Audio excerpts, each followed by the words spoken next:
जय हिंद। हम पढ़ रहे हैं भारतीय संविधान यानी कि पॉलिटी।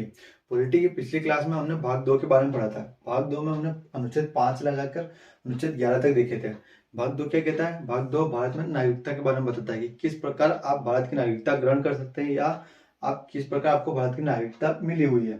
तो भाग 2 में हमने क्या देखा था, एक बार रिवाइज कर लेते हैं। भाग 2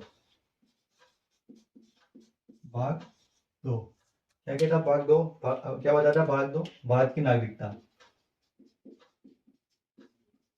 की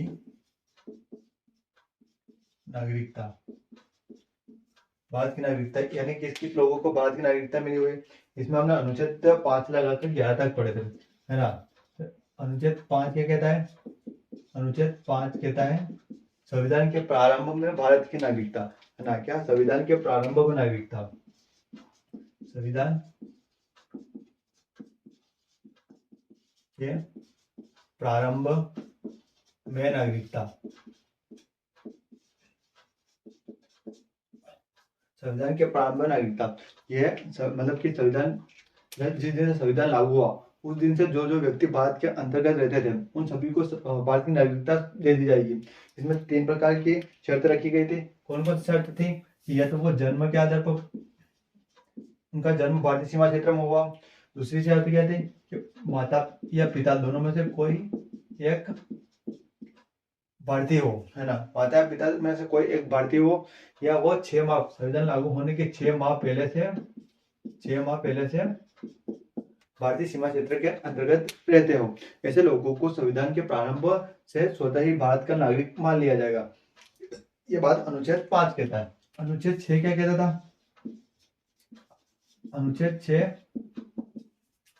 6 क्या कहता था? कि पाकिस्तान से इंडिया है। क्या? पाकिस्तान से इंडिया है लोगों की नागरिकता के बारे में बताता था। पाकिस्तान से इंडिया है लोगों कि जो लोग पाकिस्तान से संविधान लागू होने से पहले भारत आ गए थे उन लोगों को भारत की नागरिकता अनुच्छेद 6 के तहत दी गई थी। अनुच्छेद 7 क्या कहता है? कि जो लोग, अनुच्छेद 7 यानी कि जो लोग जो लोग इंडिया से पाकिस्तान चले गए। कहा? इंडिया से पाकिस्तान चले गए, लेकिन पाकिस्तान की वर्तमान सिचुएशन देखते हुए, है ना, जब वहाँ के पाकिस्तान की वर्तमान सिचुएशन देखते हुए वो संविधान लागू होने से पहले ही भारत लौट आए, ऐसे व्यक्तियों को भारत की नागरिकता कैसे अनुच्छेद 7 के तहत दी गई थी, है ना। ओके, तो उसके बाद देखा हमने अनुच्छेद 8। क्या देखा था? अनुच्छेद 8 क्या कहता है? कि जो लोग विदेश भ्रमण करने गए, है ना, कहा गए? विदेश भ्रमण करने गए, भ्रमण या शिक्षा लेने गए या नौकरी करने गए, ऐसे लोगों की नागरिकता समाप्त नहीं होगी। क्या? कि जो लोग विदेश भ्रमण करने गए, शिक्षा लेने गए या नौकरी करने गए, ऐसे लोगों की नागरिकता समाप्त नहीं होगी, उनकी नागरिकता बनी रहेगी। यह अनुच्छेद 8 कहता है ना। उसके बाद देखा था हमने अनुच्छेद 9। अनुच्छेद 9 क्या कहता है? कि ऐसे व्यक्ति जो कि विदेश की नागरिकता ग्रहण कर लेते हैं, विदेशी नागरिकता ग्रहण कर लेते हैं, उनकी भारतीय नागरिकता समाप्त हो जाएगी। भारतीय नागरिकता समाप्त हो जाएगी, है ना। उसके बाद क्या देखा था हमने कि अनुच्छेद 10। क्या देखा था? अनुच्छेद 10। अनुच्छेद 10 क्या कहता है? अनुच्छेद 10 कहता है कि आपकी नागरिकता तब तक बनी रहेगी जब तक कि आप कोई देश विरोधी काम ना करें, है ना। क्या देखा था? कि कोई देश विरोधी काम ना करेंगे तब तक आपकी नागरिकता बनी रहेगी। देश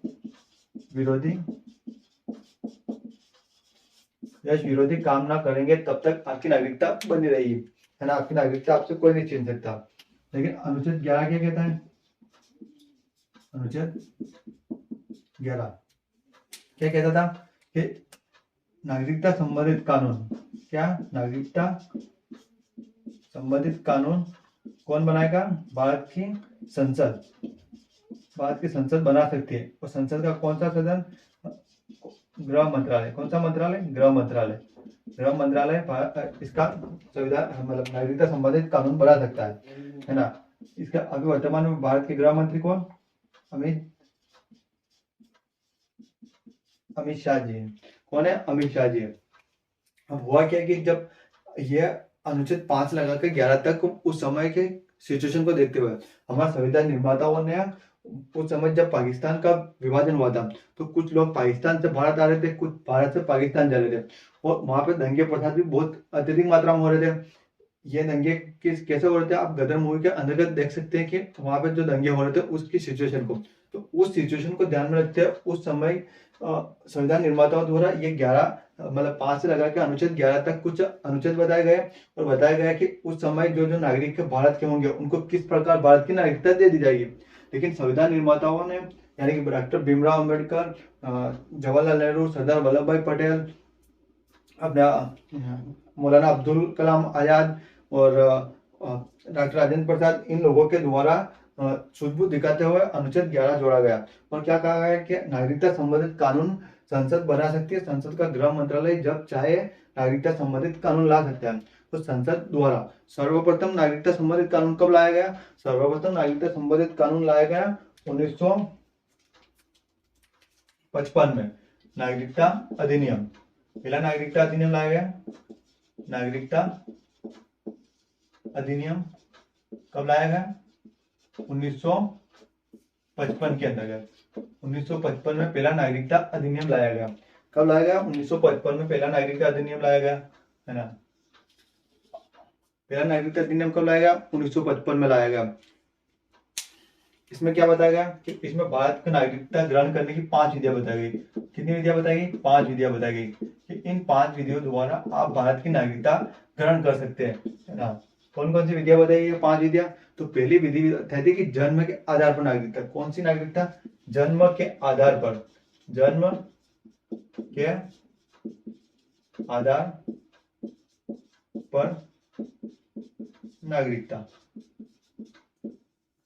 जन्म के आधार पर नागरिकता। तो जन्म के आधार पर नागरिकता कैसे? कि जिस व्यक्ति का जन्म भारतीय सीमा क्षेत्र के अंतर्गत हुआ और उसके पिता अगर भारतीय हैं और उसका जन्म भारतीय सीमा क्षेत्र के अंतर्गत होता है तो वो पहले बताया गया था कि जन्म के आधार पर नागरिकता, यानी कि जन्म के आधार पर नागरिकता क्या बताया गया? जन्म के आधार पर नागरिकता।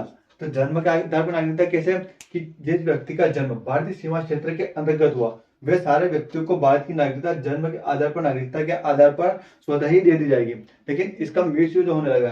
कैसे? कि पाकिस्तान से लोग यानी कि महिलाएं जो जिनका जन्म, पाकिस्तानी महिला के बच्चों का जन्म जो कि भारतीय सीमा क्षेत्र या भारतीय अस्पताल अंतर्गत होता था, उनको जन्म के आधार पर नागरिकता स्वतः ही मिल जाती थी और वो भारत के नागरिक कहलाने लगे थे।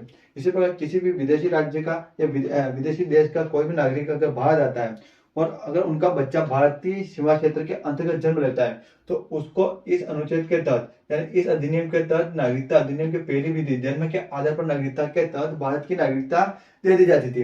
लेकिन इसका बहुत ज्यादा मिस यूज होने के कारण सन 1986 में कब इसमें पहला संशोधन किया गया? कब? 1986 में पहला संशोधन किया गया, 1986 में। और क्या कहा गया? इसमें 2 बातें जोड़ दी गई कि माता या पिता दोनों में से कोई एक भारतीय होना अनिवार्य है,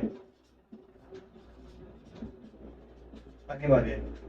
मतलब अब क्या है कि 1986 के बाद अगर किसी बच्चे का जन्म भारतीय सीमा क्षेत्र के अंतर्गत होता है तो उसको जन्म के आधार पर नागरिकता तभी मिलेगी जब उसकी माता या पिता में से कोई एक भारत का निवासी होगा, है ना। कैसे समझ सकते हैं कि अभी जो प्रियंका चोपड़ा द्वारा अमेरिकी नागरिक निक जोनस के द्वारा साझी करी गई, है ना। तो अब अमेरिकी नागरिक निक जोनस और अगर प्रियंका चोपड़ा का बच्चा अगर भारत की नागरिकता लेना चाहता है तो उसे उसकी माता के अकॉर्डिंग 1986 के संशोधन के बाद उसकी माता तो भारतीय है, प्रियंका चोपड़ा भारतीय निवासी है, तो उसकी माता के अकॉर्डिंग उसको भारत की नागरिकता मिल जाएगी। लेकिन अगर वो उसके पिता की नागरिकता का उपयोग करके अगर विदेशी नागरिकता यानी अमेरिका की नागरिकता ग्रहण कर लेता है तो उसके अनुच्छेद 9 के तहत उसकी भारतीय नागरिकता समाप्त कर दी जाएगी। लेकिन अगर वो अपनी माता के अकॉर्डिंग भारत की नागरिकता ग्रहण करना चाहता है तो जन्म के आधार पर उसको भारत की नागरिकता मिल जाएगी। इसी प्रकार देखेंगे अपन कि वंश के आधार पर है, लेकिन इसमें एक रूल है कि उसका जन्म भारतीय सीमा क्षेत्र के अंतर्गत होना चाहिए, यानी कि अमेरिकी अस्पताल में नहीं होना चाहिए, भारतीय अस्पताल में होना चाहिए। दूसरा क्या है? दूसरी विधि कौन सी बताएगी? वंश के आधार पर नागरिकता। कौन सी?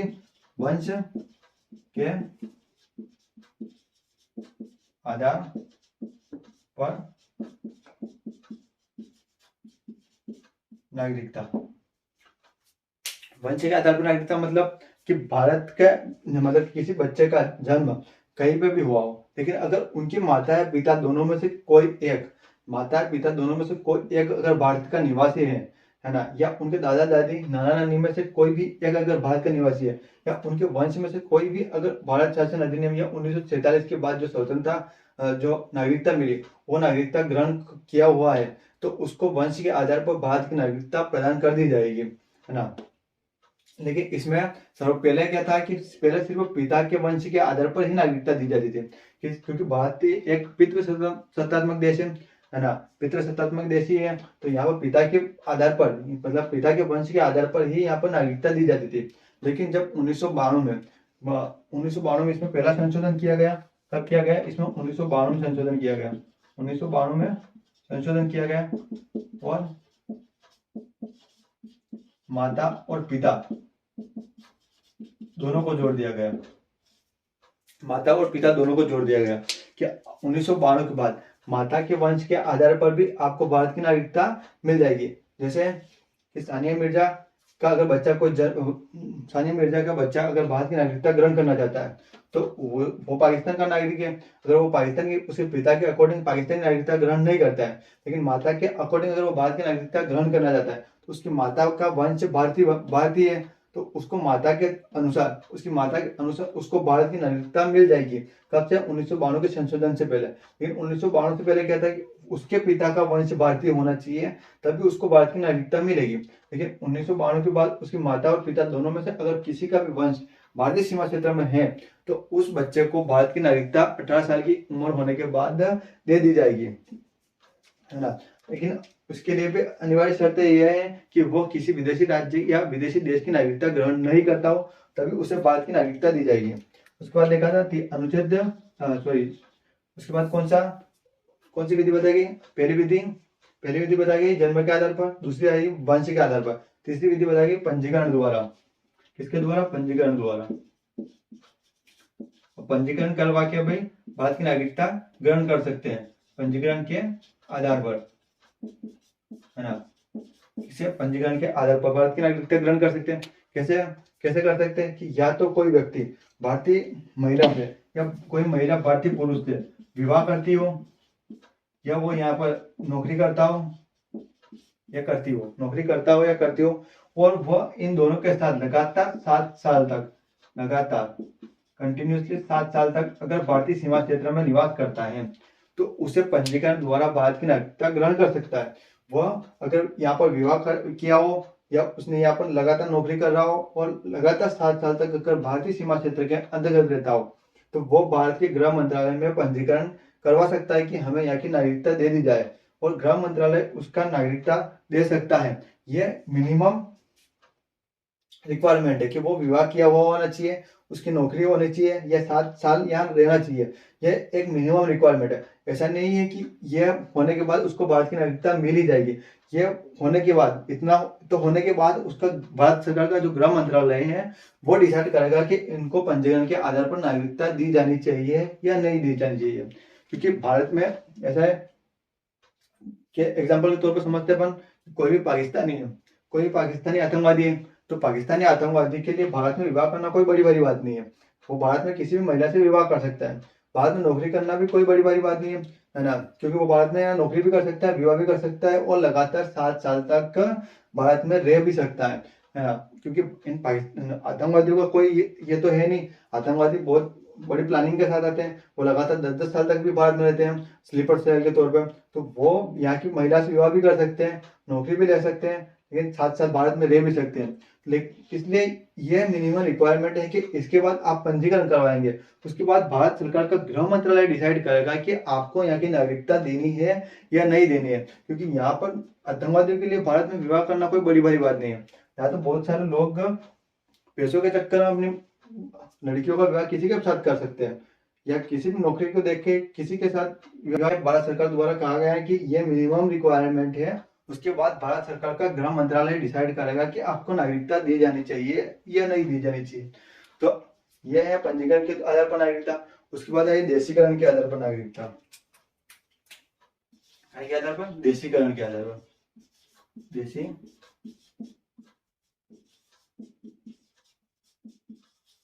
के आधार पर,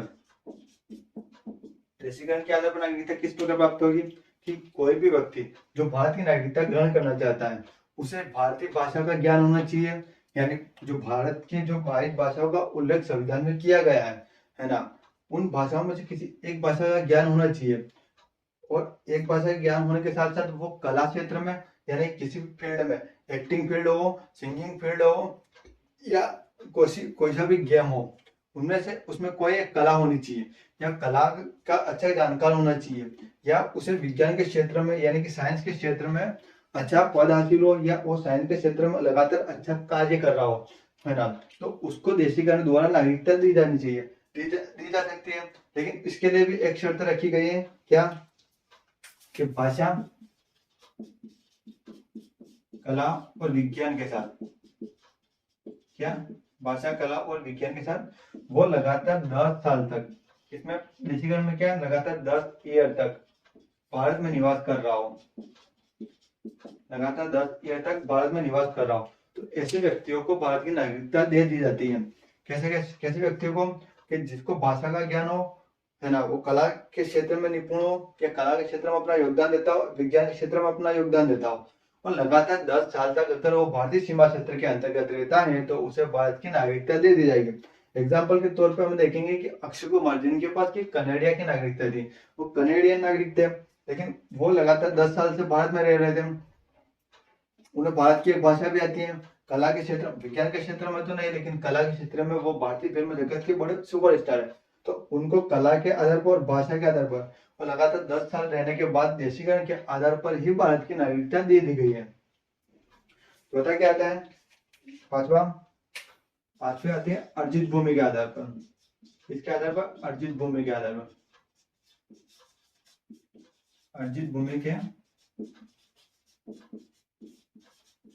आधार पर, तो अर्जित भूमि के आधार पर भारत की नागरिकता कैसे देंगे कि किसी देश को या किसी देश की किसी भूभाग पर अगर भारतीय सेनाओं द्वारा अधिकार कर लिया जाता है, या भारतीय संसद उसे अपने भारत के सीमा क्षेत्र में मिला लेती है, किस अनुच्छेद के तहत, अनुच्छेद 2 के अकॉर्डिंग, अगर कोई विदेशी राज्य या किसी विदेशी राज्य का कोई टुकड़ा अगर भारत में मिला जाता है तो भारतीय संसद उसे भारत में मिला सकती है अनुच्छेद 2 के तहत। लेकिन अगर उसे भारतीय सीमा क्षेत्र में मिला लिया गया है तो उसके बाद वहां के जो लोग रहेंगे उनको भारत की नागरिकता देना अनिवार्य हो गया, तो उनको नागरिकता किस प्रकार दी जाएगी, तो उनको नागरिकता दी जाएगी अर्जित भूमि के आधार पर। कैसे, जब 16 मई 1975 को 36वां संविधान संशोधन करके सिक्किम को भारत का राज्य बना गया, तो वहां के लोगों को जो नागरिकता दी गई वो उनको नागरिकता किस प्रकार प्राप्त है, अर्जित भूमि के आधार पर उन लोगों को नागरिकता प्राप्त हुई।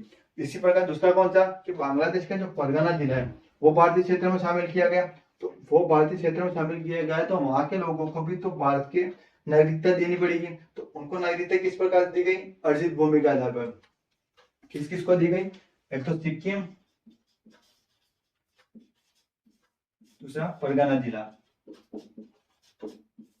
परगना जिला और सिक्किम को, इन दोनों को अर्जित भूमि के आधार पर भारत की नागरिकता दी गई। तो कितनी विधियां थी, 5 विधियां थी। नागरिकता अधिनियम 1955 में कितनी विधियां थी, 5 विधियां थी। जन्म के आधार पर नागरिकता, वंश के आधार पर नागरिकता, है ना, हम सबको किस आधार पर नागरिकता मिली हुई, तो हम सबको जन्म के आधार पर नागरिकता मिली हुई है। हमारा जन्म भारतीय सीमा क्षेत्र में हुआ हुआ और हमारे माता पिता भारतीय हैं, तो इस अनुसार हमें जन्म के आधार पर नागरिकता मिली हुई। वंश के आधार पर नागरिकता, पंजीकरण के आधार पर नागरिकता, विवाह, नौकरी और 7 साल भारत में रहना अनिवार्य, देशीकरण के आधार पर नागरिकता, भाषा, कला, विज्ञान के क्षेत्र में निपुण होना चाहिए तथा 10 साल लगातार भारत में रहना चाहिए, उसे देशीकरण द्वारा भारत की नागरिकता दे दी जाएगी। उसके बाद क्या, अर्जित भूमि के आधार पर नागरिकता, तो वो क्षेत्र जिसको भारतीय सीमा क्षेत्र का अंतर्गत बाद में मिलाया गया है वो उन वहां के लोगों को अर्जित भूमि के आधार पर भारत की नागरिकता दी गई। इनमें सबसे पहला संशोधन कब किया गया नागरिकता अधिनियम में, तो 1955 तो नागरिकता अधिनियम नया नया आया था, वो तो कोई संशोधन नहीं था, वो तो पूरा नया ही अधिनियम आया था। पहला अधिनियम 1982 में किया गया, दूसरा संशोधन कब किया 1986 में, उसके बाद 1992 में, उसके बाद 2003 में, उसके बाद 2005 में और 2019 में इसमें लगातार संशोधन किया गया, नागरिकता संशोधन किया गया 1986, 1992, 2003, उसके बाद 2005, 2000 वर्तमान में 2019 में एनआरसी और सीएए लाके इसमें संशोधन किया गया।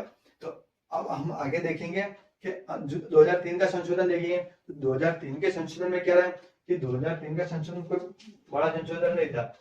2003 का संशोधन,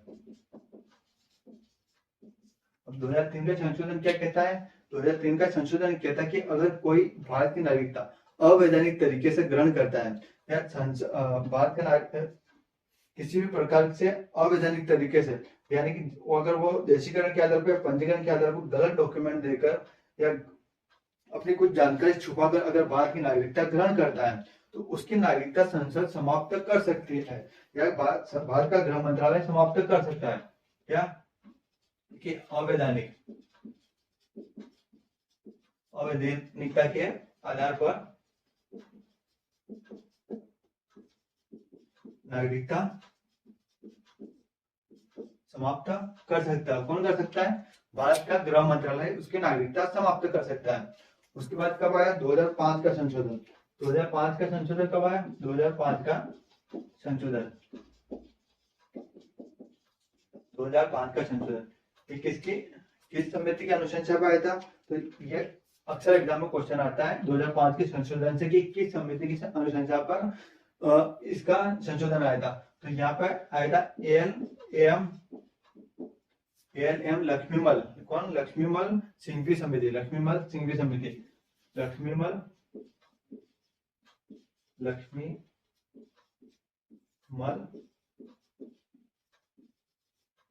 सिंघवी समिति, लक्ष्मीमल सिंघवी समिति के अनुशंसा पर आया था। क्या कब आया था? 2005 में। किसकी सरकार थी? मनमोहन सिंह की सरकार थी 2005 में। कांग्रेस की सरकार थी, मनमोहन सिंह की थी, उसमें लक्ष्मीमल सिंघवी समिति के अनुशंसा में 2005 का संशोधन आया। इसमें ओवरसीज नागरिकों के बारे में बताया गया। किसके बारे में? कि ओवरसीज नागरिकों को overseas citizenship of India, OCI, overseas citizenship of India, OCI को जोड़ा गया। OCI क्या होता है या ओवरसीज सिटीजन किसे कहते हैं? उसके लिए सबसे पहले हम समझते हैं NRI क्या होता है। NRI, सबसे पहले NRI को समझते हैं। NRI, नॉन रेसिडेंटल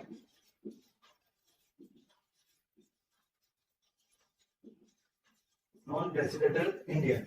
NRI किसे कहेंगे अपन? नॉन रेसिडेंटल इंडियन, यानी कि वो लोग जो कि विदेश में पढ़ाई करने गए, नौकरी करने गए या वहीं पर नौकरी करते हैं, ऐसे लोग जो कि लगातार 6 महीने से ज्यादा विदेशों में रह रहे हैं और वहां पर नौकरी कर रहे हैं, पढ़ाई कर रहे हैं, उन लोगों को हम बोलते हैं NRI, यानी नॉन रेसिडेंटल इंडियन।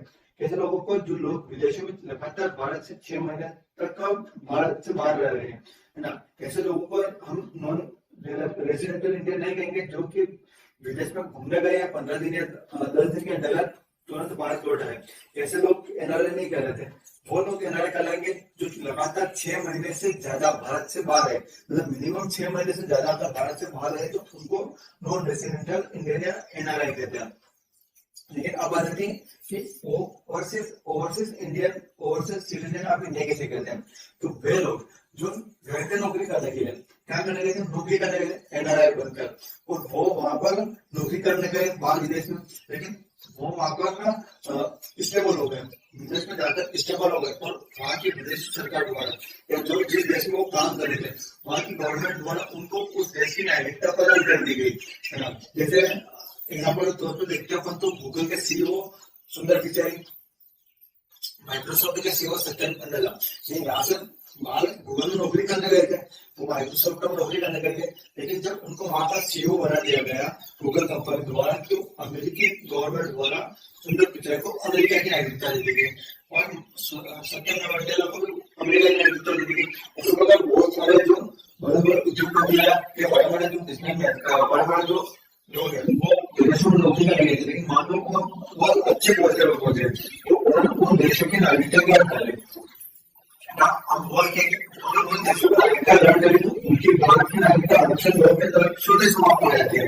अगर उनके बाद की नागरिकता समाप्त होती है तो इतने बड़े लोग जो सुंदर पिचाई सत्या मंडल जैसे लोगों की अगर भारत की नागरिकता समाप्त हो जाएगी तो इसमें अपने लोगों का नुकसान क्या, भारत का नुकसान क्या होगा, क्योंकि जब वो पहले थे तब तो वो वहां से जितना भी पैसा भेजते थे वो भारत में आता था तो भारत को फायदा हो था, लेकिन जब वो उनको घर की नागरिकता मिल गई, पूरे देश में नागरिकता मिल गई तो उनका भारत का पैसा आना बंद हो गया, तो भारत को लॉस होने लगा कि इधर बहुत सारा हो गया, क्योंकि भारत से लगभग 55 लाख से ज्यादा लोग विदेशों में काम करते हैं, इधर 55 लाख से ज्यादा लोग विदेशों में काम करते हैं, इतने ज्यादा लोगों की नागरिकता तो समाप्त होती है और उनका विदेशों में काम करा हुआ पैसा तो इतने नहीं आता है, तो इसमें भारत का रोशन उन लोगों का रोश नहीं है। तो उन लोगों के लिए कांग्रेस सरकार द्वारा अमजद जाफर और अब्दुल मोहम्मद से प्रधानमंत्री थे तो उनके द्वारा ओवरसीज सिटीजनशिप ऑफ इंडिया लाया गया, कब लाया गया 2005 में ओवरसीज सिटीजनशिप ऑफ इंडिया, और उनको बताया गया कि जो लोग या जिन लोगों के जो लोग बहुत अच्छी पोस्ट पे हैं उनको विदेशी नागरिक या विदेशी देशों की नागरिकता प्राप्त कर चुके हैं, उन लोगों की भारत की नागरिकता बरकरार रहेगी, लेकिन उन लोग पोषण करती है उनको बताया कि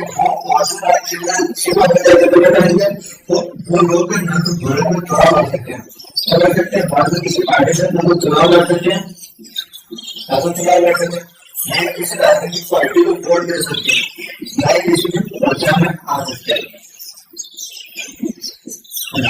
किसी राजनीतिक पार्टी को सभा करा सकते हैं, राजनीतिक पार्टी में चुनाव लड़ सकते हैं, या किसी राजनीतिक पार्टी को वोट दे सकते हैं, उसके अलग जो भारत सुविधा भी करती है सुविधा वाले वो सारी सुविधा चुनाव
लड़ने